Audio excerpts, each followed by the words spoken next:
వాటాను కేంద్ర ప్రభుత్వం కొనుగోలు చేసింది. ప్రస్తుతానికి నాబార్డులో కేంద్ర ప్రభుత్వం యొక్క వాటా 100%, ఆర్బీఐ యొక్క వాటా, రిజర్వ్ బ్యాంక్ ఆఫ్ ఇండియా యొక్క వాటా 0% కలదు. 0% కలదు. ఓకే అండి. ఆర్బీఐ యొక్క వాటా 0.4% అనేటువంటిది ఉందండి.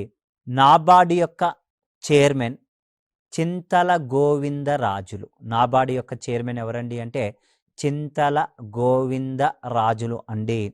ఓకే, మరి నాబార్డు అండి, నాబార్డు ద్వారా ఏర్పాటు చేయబడినటువంటి సంస్థలు 2 ఉన్నాయి. నాబార్డు ద్వారా ఏర్పడినటువంటి సంస్థలు 2 కలవు. 1995 ఏప్రిల్ 1వ తేదీన ఆర్ఐడిఎఫ్ను ఏర్పాటు చేయటం జరిగింది. ఆర్ఐడిఎఫ్ను ఏర్పాటు చేయటం జరిగింది. RIDF means rural infrastructure development fund.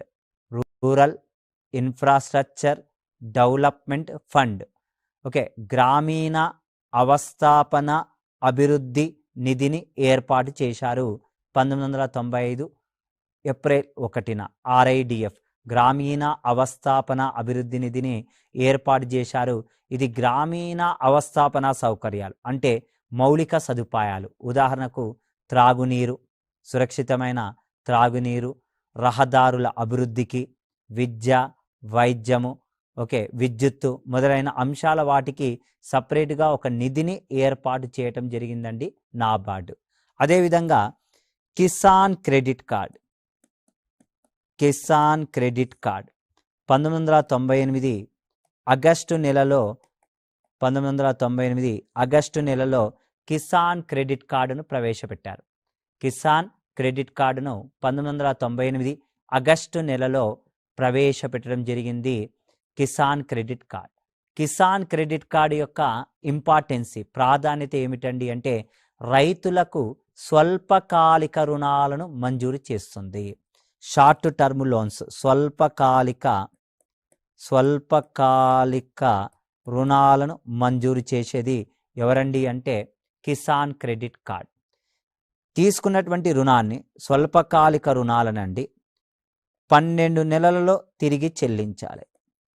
Okay, every 3 ఇయర్స్కి ఒకసారి రెన్యువల్ కూడా చేయించుకోవాల్సి వస్తుంది కార్డుని. స్వల్పకాలిక రుణము అంటే 5,000 నుండి గరిష్టంగా 3 లక్షల రూపాయల వరకు కూడా రుణాన్ని మంజూరు చేస్తుంది. కిసాన్ క్రెడిట్ కార్డును ప్రవేశపెట్టిన తొలి రాష్ట్రం ఏదండి అంటే రాజస్థాన్.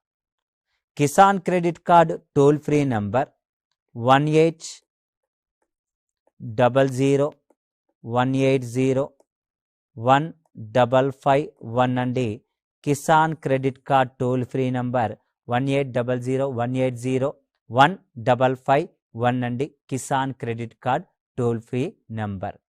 ఓకే స్టూడెంట్స్, ఈ ఇయర్ అండి మనకు 2020-21 ఆర్థిక సంవత్సరాల్లో బడ్జెట్లో మొత్తము 16,50,000 కోట్ల రూపాయలను వ్యవసాయపు రుణాలకు కేటాయించారు.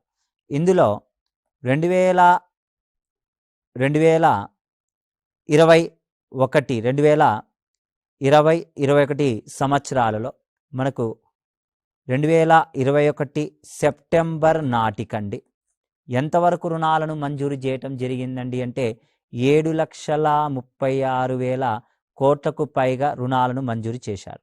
2022-23 బడ్జెట్లోనండి, ఓకే, 2021-22 బడ్జెట్లోనండి 16 లక్షల కోట్ల రూపాయలను కేటాయించడం జరిగింది.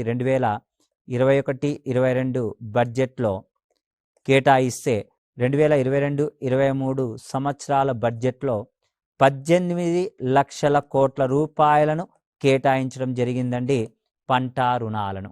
ఓకేనండి, వ్యవసాయపు రుణాలకు సంబంధించి మనకు కామన్గా కిసాన్ క్రెడిట్ కార్డు, స్వల్పకాలిక రుణాలను గురించి ఈ కమిటీస్ గురించి కామన్గా అడుగుతూ ఉంటాడండి.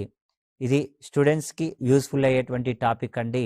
ఓకే, పంట రుణాలు, వ్యవసాయపు రుణాలు ఇండియాలో ఏ రకంగా అందుతున్నాయి అనేటువంటిది ఈ క్లాస్లో మనము డిస్కషన్స్ చేశామండి. ఓకేనండి. పంట బీమా గురించి చూద్దాం.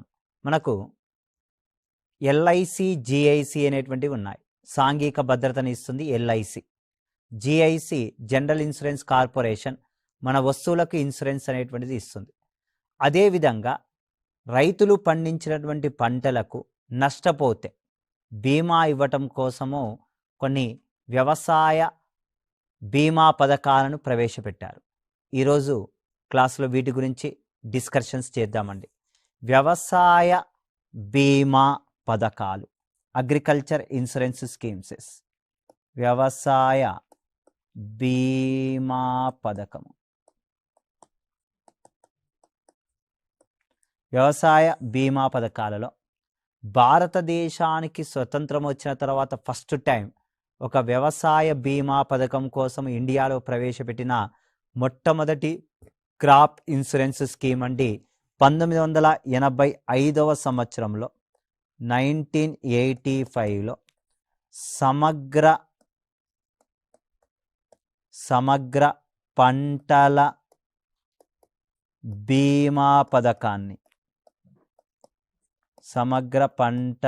బీమా పథకాన్ని ఇండియాలో ప్రవేశపెట్టడం జరిగింది. 1985లో మొట్టమొదటిసారిగా సమగ్ర పంటల బీమా పథకాన్ని ప్రవేశపెట్టారు. సమగ్ర పంటల బీమా పథకము యొక్క ప్రాధాన్యత ఏందండి అంటే ఫస్ట్ క్రాప్ ఇన్సూరెన్స్ స్కీమ్ అండి. ఇది ఇందులో ఉన్నటువంటి విధి విధానాలు, ప్రోటోకాల్, రూల్స్ అండ్ రెగ్యులేషన్స్ ఏముండేదండి అంటే రైతులకు తప్పనిసరిగా బ్యాంకుల్లో ఖాతాను కలిగి ఉండాలి. బ్యాంకులలో రుణాలను పొందిన రైతులకు మాత్రమే ఈ పథకాన్ని వర్తింపజేశారు. రైతులకు తప్పనిసరిగా బ్యాంకుల్లో ఖాతా ఉండాలి. రైతులకు ఖాతా ఉండాలి. నెక్స్ట్ బ్యాంకుల్లో పంట రుణాలు, వ్యవసాయపు రుణాలను తీసుకొని ఉండాలి. ఇలాంటి రైతులకు మాత్రమే ఈ పథకాన్ని వర్తింపజేశారు. 1 నుంచి 2% మధ్యలో ప్రీమియం రేట్ అనేటువంటిది ఉంటుంది.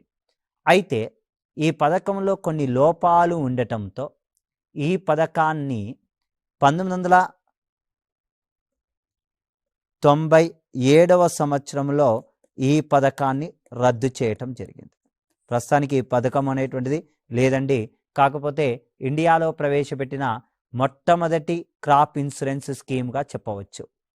ఆ తరువాత ఇండియాలో 1999, 2000 ఆర్థిక సంవత్సరాలలో నేషనల్ అగ్రికల్చర్ ఇన్సూరెన్స్ స్కీమ్ను ప్రవేశపెట్టారు. జాతీయ వ్యవసాయ బీమా పథకమును ప్రవేశపెట్టారు. ఏ సంవత్సరంలోనండి అంటే 1999, 2000 సంవత్సరంలో నేషనల్ అగ్రికల్చర్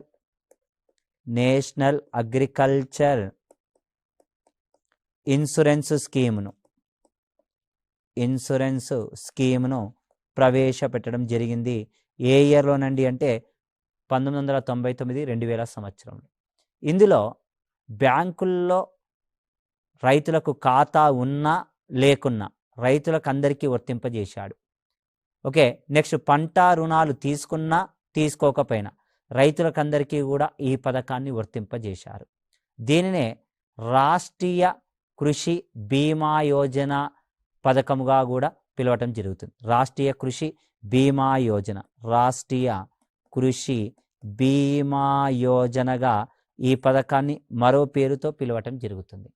అయితే ఈ పథకము కొంతవరకు సక్సెస్ అయిందని చెప్పవచ్చు. అయితే ప్రస్తుతానికి ఈ పథకం కూడా కొనసాగటం లేదండి.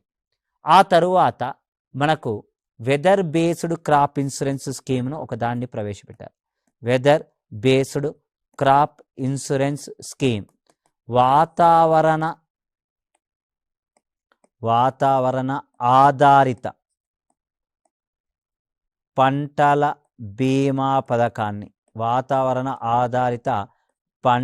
బీమా పథకమును ప్రవేశపెట్టడం జరిగిందండి. వెదర్ బేస్డ్ క్రాప్ ఇన్సూరెన్స్ స్కీమ్ను ప్రవేశపెట్టడం జరిగింది.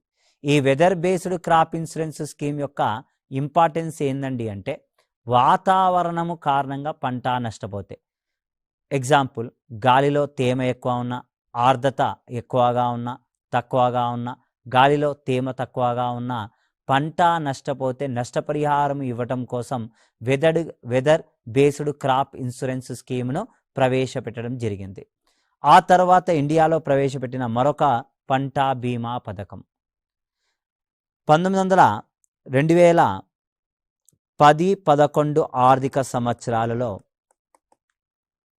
సవరించబడిన జాతీయ వ్యవసాయ బీమా పథకం మోడిఫికేషన్ నేషనల్ అగ్రికల్చర్ ఇన్సూరెన్స్ స్కీమ్ను ప్రవేశపెట్టారు. Modification national agriculture insurance scheme సవరించిన జాతీయ వ్యవసాయ బీమా పథకాన్ని ప్రవేశపెట్టడం జరిగింది. సవరించిన జాతీయ వ్యవసాయ బీమా పథకాన్ని ప్రవేశపెట్టడం జరిగిందండి 2010-11 సంవత్సరాలలో. Okay, modification national agriculture insurance scheme యొక్క ఇంపార్టెన్సీ ప్రాధాన్యత ఏమిటండి అంటే, విపత్తుల కారణంగా పంట నష్టపోతే నష్టపరిహారం ఇవ్వటం కోసం ఈ పథకాన్ని ప్రవేశపెట్టారు. అయితే ఈ రెండు పథకాలను ఏదండి, సవరించబడిన జాతీయ వ్యవసాయ బీమా పథకము మరియు దీంతో పాటు మనకు 1999-2000 సంవత్సరాల్లో ప్రవేశపెట్టబడిన జాతీయ వ్యవసాయ బీమా పథకాన్ని, జాతీయ వ్యవసాయ బీమా పథకము, ఈ రెండు పథకాలను కూడా ఒక పథకంలో మరొక పథకాన్ని, రెండు పథకాలను విలీనం చేసి 2013లో జాతీయ పంటల బీమా పథకముగా ప్రవేశపెట్టారు. జాతీయ పంటల బీమా పథకముగా ప్రవేశపెట్టారు. National agriculture national crop insurance స్కీమ్గా, నేషనల్ క్రాప్ ఇన్సూరెన్స్ స్కీముగా ప్రవేశపెట్టడం జరిగిందండి రెండు పథకాలు. అయితే ఈ పథకాన్నే 2016 జనవరి 13న నరేంద్ర మోడీ మరో కొత్త పథకాన్ని ప్రవేశపెట్టాడు. అది పథకము ఏదండి అంటే ప్రధానమంత్రి ఫసల్ బీమా యోజన స్కీమ్. ప్రధానమంత్రి ఫసల్ బీమా యోజన స్కీమును ప్రవేశపెట్టడం జరిగిందండి ఇండియాలో 2016 సంవత్సరంలో జనవరి 13న ప్రకటన చేశాడు ప్రధానమంత్రి ఫసల్ బీమా యోజన స్కీమ్. ప్రధానమంత్రి ఫసల్ బీమా యోజన స్కీమ్ 2016 జనవరి 13న ప్రకటన చేస్తే అమలులోకి వచ్చింది మాత్రము 2016వ సంవత్సరంలో.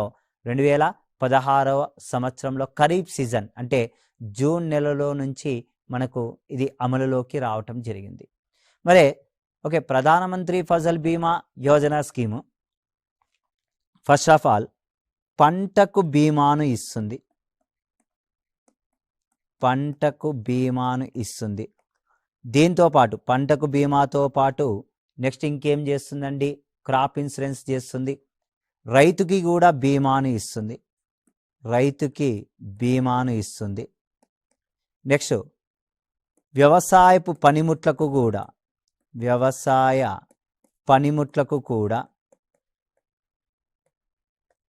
ఇన్సూరెన్స్ కలిగించడం జరుగుతుంది. ఇది మొత్తము 3 రకాలుగా ఇన్సూరెన్స్ అనేటువంటిది ఇవ్వటం జరుగుతుంది. పంటలకు బీమా ఇస్తుంది, రైతులకు బీమా ఇస్తుంది, వ్యవసాయ పనిముట్లకు కూడా ఇన్సూరెన్స్ అనేటువంటిది ఇవ్వటం జరుగుతుంది. ఓకే, మరి ఇక్కడ పంటకు బీమా ఇస్తుందని చెప్పాను. రైతు ప్రమాదవశాత్తు మరణిస్తే 2 లక్షల రూపాయల వరకు ఇన్సూరెన్స్ కవరేజ్ చేస్తుంది. నెక్స్ట్ వ్యవసాయపు పనిముట్లకు కూడా ఇన్సూరెన్స్ అనేటువంటిది ఇవ్వటం జరుగుతుంది. మరి ఏ సందర్భంగా ఇలా వస్తుంది? ఇక్కడ రైతు ఫస్ట్ ఆఫ్ ఆల్ ఈ స్కీమ్లోకి వెళ్ళాలి అంటే, రైతుకి సభ్యత్వం తీసుకోవాలి అంటే, రైతు బ్యాంకుల్లో ఖాతాను కలిగి ఉండి సభ్యత్వ రుసుము కింద సభ్యత్వ రుసుము కింద బ్యాంకుల్లో ఖాతాను కలిగి ఉండాలి. సభ్యత్వ రుసుము కింద ఈ స్కీమ్ కింద 12 రూపాయలు ప్రతి సంవత్సరము చిస్సీగా అంటే ఈఎంఐగా పే చేయాల్సి వస్తుంది ప్రతి సంవత్సరం. అప్పుడు రైతు ఈ పథకంలో ఉన్నట్టు. నెక్స్ట్ అదనంగా ఏం చెల్లించాల్సి వస్తుందండి అంటే ప్రీమియంను చెల్లించాల్సి వస్తుంది. అదనంగా ఎక్స్ట్రాగా ఏం చెల్లించాల్సి వస్తుందండి అంటే ప్రీమియంను అదనంగా చెల్లించాల్సి వస్తుంది. ఇక్కడ ప్రీమియం రేటు ఎలా ఉంటుంది ఏంటి అనేటువంటిది చూద్దాం. మనకు ఆహార పంటలు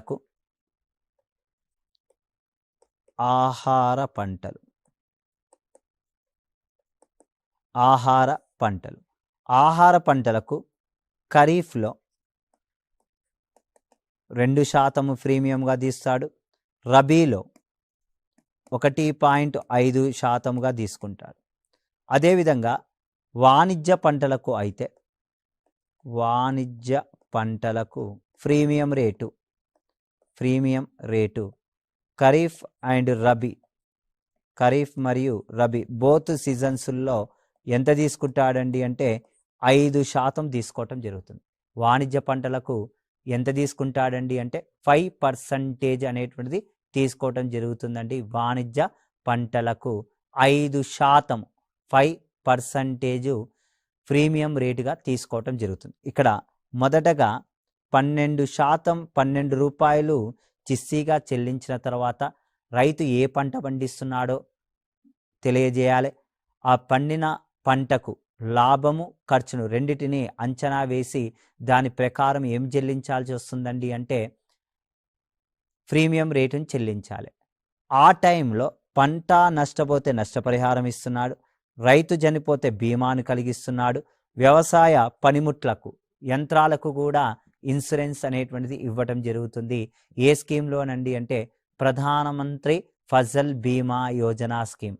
ప్రస్తుతానికి కొనసాగుతున్నటువంటి బీమా యోజన పథకము ఏదండి అంటే ప్రధానమంత్రి ఫసల్ బీమా యోజన స్కీమ్ అనేటువంటిది ప్రస్తుతానికి కొనసాగుతుందండి.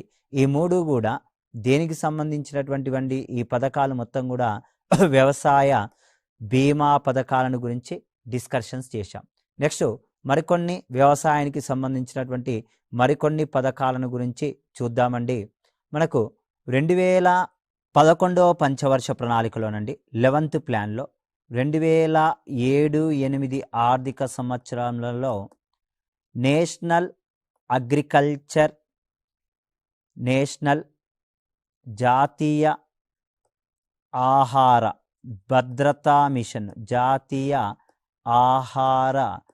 భద్రతా మిషన్ను ప్రకటన చేయటం జరిగింది.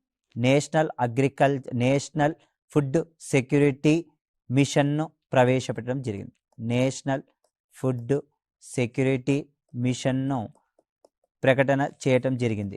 ఈ పథకం యొక్క ఇంపార్టెన్స్ ఏందండి అంటే 11వ ప్రణాళిక చివరి నాటికి అంటే 11th ప్లాన్ ఇయర్స్ ఎప్పుడండి 2007 నుండి 12 నాటికి 2007 నుండి 12 నాటికి వ్యవసాయపు ఉత్పత్తులు ఇక్కడ ఆహారపు ధాన్యాలను అదనంగా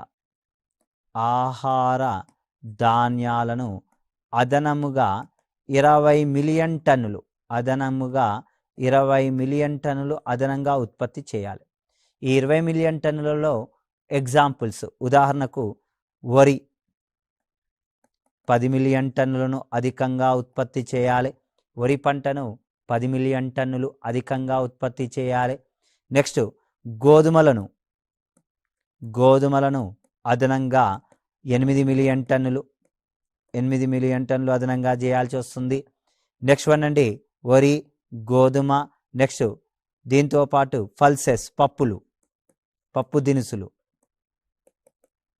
2 మిలియన్ టన్నులు అధికంగా ఉత్పత్తి చేయాలి. మొత్తానికి 11వ పంచవర్ష ప్రణాళికలో జాతీయ ఆహార భద్రతా మిషన్ ద్వారా ఎంత అదనంగా ఉత్పత్తిని ఆహారపు ధాన్యాలను అధికంగా ఉత్పత్తి చేయాలనేటువంటి లక్ష్యాన్ని పెట్టుకున్నారండి అంటే 20 మిలియన్ టన్నులు అధికంగా ఉత్పత్తిని సాధించాలి అనేటువంటి లక్ష్యాన్ని పెట్టుకోవటం జరిగిందండి. నెక్స్ట్ వన్ అండి ఈ పథకం అనేటువంటిది విజయవంతం కావటంతో నెక్స్ట్ ప్లాన్కి కూడా అంటే 12వ ప్రణాళికకు కూడా ఈ పథకాన్ని వర్తింపజేశారు.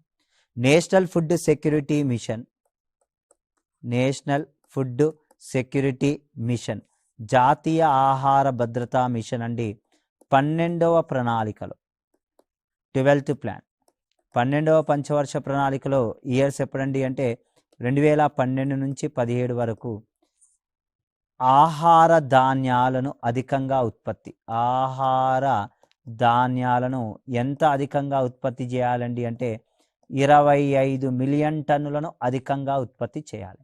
25 మిలియన్ టన్నులను అధికంగా ఆహారపు ధాన్యాల ఉత్పత్తిని చేయాలి 2017 నాటికి 12వ ప్రణాళికలో. మరి ఇందులోనండి వరి పంట 10 మిలియన్ టన్నులు అధికంగా ఉత్పత్తి చేయాలి. గోధుమలు 8 మిలియన్ టన్నులు, పప్పులు 4 మిలియన్ టన్నులు. నెక్స్ట్ వన్ అండి చిరుధాన్యాలు, చిరుధాన్యాలు ఓకేనండి. చిరుధాన్యాలలో మైక్రో ఎలిమెంట్స్, సూక్ష్మ పోషకాలు ఎక్కువగా లభిస్తాయి. రాగులు, ఉలువలు ఇలాంటివండి. వీటిలో 3 మిలియన్ టన్నులను అధికంగా ఉత్పత్తి చేయాలి. మొత్తానికి ఎన్ని మిలియన్ టన్నులను అధికంగా ఉత్పత్తి చేయాలండి అంటే 25 మిలియన్ టన్నులను అధికంగా ఉత్పత్తి చేయాలి అని చెప్పి లక్ష్యాన్ని పెట్టుకోవటం జరిగిందండి. వరి పంటలో 10 మిలియన్ టన్నులు, గోధుమ పంటలో 8 మిలియన్ టన్నులు, పప్పుల్లో 4 మిలియన్ టన్నులు, చిరుధాన్యాలలో 3 మిలియన్ టన్నులు, మొత్తానికి 25 మిలియన్ టన్నులను అధికంగా ఉత్పత్తిని సాధించాలి అనేటువంటి లక్ష్యాన్ని పెట్టుకోవటం జరిగిందండి. ఓకేనండి. ఇది 12వ పంచవర్ష ప్రణాళికలో పెట్టుకున్నటువంటి లక్ష్యము. 11వ ప్రణాళికలో జాతీయ వ్యవసాయ భద్రతా మిషన్ ద్వారా 20 మిలియన్ టన్నులను లక్ష్యాన్ని పెట్టుకుంటే, మనకు 12వ పంచవర్ష ప్రణాళికలో నేషనల్ ఫుడ్ సెక్యూరిటీ మిషన్ ద్వారా, జాతీయ ఆహార భద్రతా మిషన్ ద్వారా అండి 25 మిలియన్ టన్నులను లక్ష్యంగా పెట్టుకున్నారు. అదేవిధంగా 2013వ సంవత్సరంలోనండి 2013వ సంవత్సరంలో జాతీయ ఆహార భద్రతా చట్టాన్ని చేశారు. 2013లో జాతీయ ఆహార భద్రతా చట్టము, national food security act, national food security యాక్ట్ను చేయటం జరిగింది 2013లో. జాతీయ ఆహార భద్రతా చట్టము అనేటువంటిది చేయటం జరిగింది 2013లో. జాతీయ ఆహార భద్రతా చట్టం యొక్క ప్రాధాన్యత, ఇంపార్టెన్సీ ఏందండి అంటే నేషనల్ ఫుడ్ సెక్యూరిటీ యాక్ట్ యొక్క ప్రాధాన్యత భారతదేశంలోనండి మొత్తము జనాభాలో, మొత్తము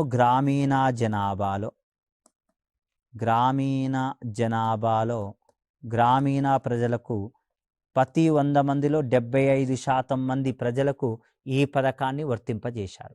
అదేవిధంగా పట్టణాలలో ప్రతి 100 మందిలో, పట్టణ ప్రజలకు ప్రతి 100 మందిలో 50% జనాభాకు ప్రజలకు ఈ పథకాన్ని వర్తింపజేశారు. గ్రామీణ ప్రాంతాలలో 75%, పట్టణ ప్రాంత జనాభాకు 50% ఈ పథకాన్ని వర్తింపచేయటం జరిగింది. ఈ పథకం ప్రకారం అండి గ్రామీణ జనాభా, పట్టణ జనాభా ప్రకారము, ఈ పథకము ప్రకారం అండి ఇండియాలోనండి బియ్యము 1 kg బియ్యాన్ని 3 రూపాయలకు సరఫరా చేయాలి. గోధుమలు 1 kg గోధుమలను 2 రూపాయలకు సరఫరా చేయాలి. చిరుధాన్యాలు 1 kgని 1 రూపాయికి సరఫరా చేయాలి. బియ్యము 1 kg బియ్యాన్ని 3 రూపాయలకు, గోధుమలు 2 రూపాయలకు, చిరుధాన్యాలు 1 kg 1 రూపాయికి సరఫరా చేయాలి అనేటువంటి లక్ష్యాన్ని పెట్టుకున్నారు.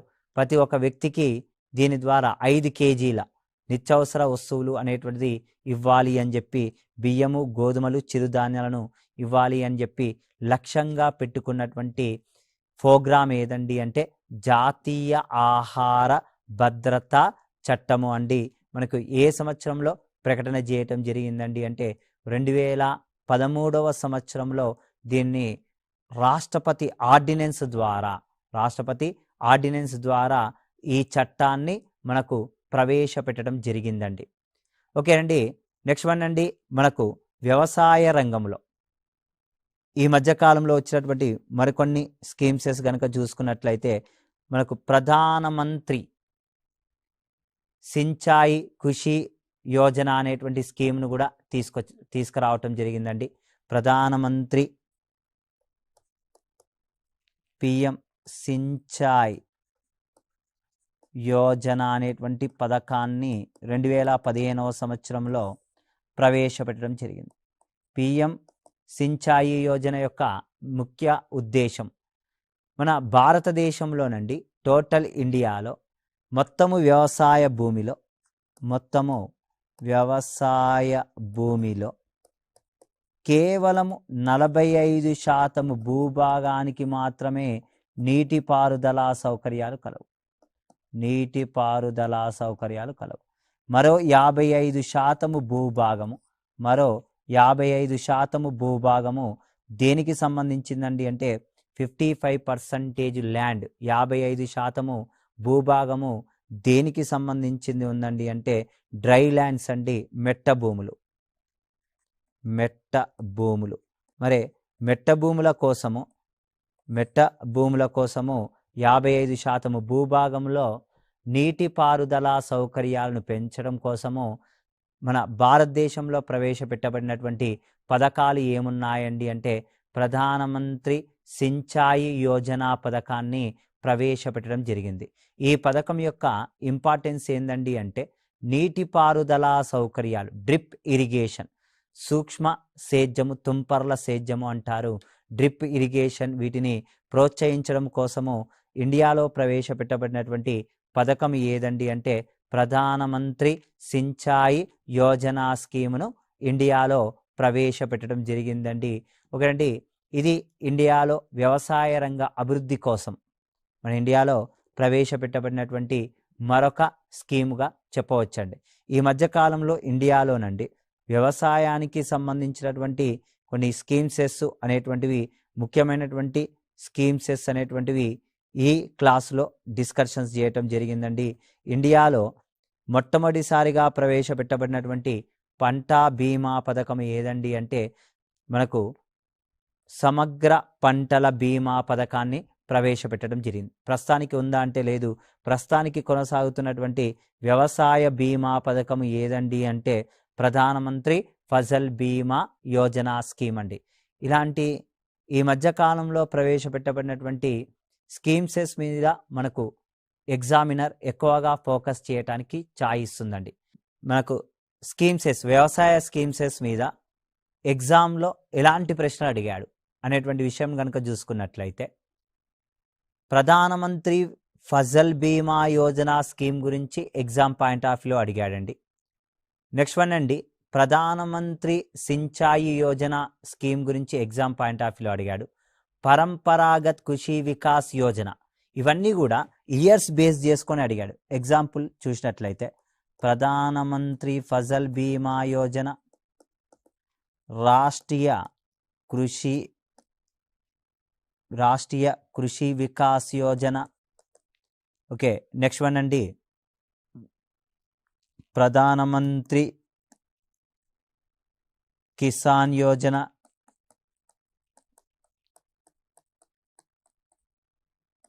పరంపరాగత్ కృషి వికాస్ యోజన, పరంపరాగత్ యోజన అనేటువంటి స్కీమ్సెస్ ఇవన్నీ కూడా మనకు ఎగ్జామ్ పాయింట్ ఆఫ్ వ్యూలో జతపరచులాగా ఇచ్చాడు. ఇక్కడ ఇయర్స్ బేస్ చేసుకొని కొన్ని ప్రశ్నలు కూడా అడిగాడు. ఎగ్జాంపుల్ ఇక్కడ చూడగానే మనకు ఐడెంటిఫికేషన్ చేయాలి. ప్రధానమంత్రి ఫసల్ బీమా యోజన అనేటువంటిది 2016వ సంవత్సరంలో ప్రవేశపెట్టడం జరిగింది. రాష్ట్రీయ కృషి వికాస్ యోజన స్కీమ్ అనేటువంటిది మనకు రాష్ట్రీయ కృషి వికాస్ యోజన అనేటువంటిది 2007వ సంవత్సరంలో ప్రవేశపెట్టారు. ప్రధానమంత్రి కిసాన్ యోజన అనేటువంటి స్కీమ్ 2019వ సంవత్సరంలో ప్రవేశపెట్టారు. పరంపరాగత్ యోజన అనేటువంటిది మనకు 2015వ సంవత్సరంలో ప్రవేశపెట్టడం జరిగింది. ఓకే, పరంపరాగత్